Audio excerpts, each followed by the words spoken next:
විවෘත ක්ෂේත්‍රයක පැත්තකට හැරී වැතිර සිටින මිනිස් මුහුණක් සහිත විශාල, ශෛලීගත මූර්තියක් මෙන් පෙනේ.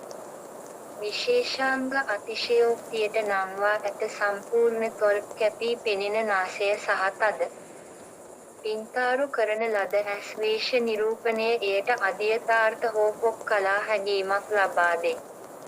සිනිඳු, දිලිසෙන මතුපිට එය පින්තාරු කරන ලද ලෝහ හෝ ෆයිබර්ග්ලාස් වලින් සාදා ඇති බව යෝජනා කරයි. පසුබිම ග්‍රාමීය ලෙස පෙනේ. තණකොළ ඈතට විහිදෙන අතර පැහැදිලි අහසක් ඇති අතර, එමගින් මූර්තිය භූදර්ශනයේ අනපේක්ෂිත, පාහේ සිහින වැනි වස්තුවක් ලෙස කැපී පෙනේ. එය පොදු කලා කෘතියක් හෝ හැඟීම් හෝ කුතුහලය ඇති කිරීමට අදහස් කරන ස්ථාපනයක් විය හැකිය. ප්‍රකාශනය සහ පරිමාණය එයට තරමක් අද්භූත. සිනමාත්මක කම්පනයක් ලබා දී අධියථාර්ථ චිත්‍රපටයක හෝ කලා ප්‍රදර්ශනයක දෙයක් වැනි දෙයක්.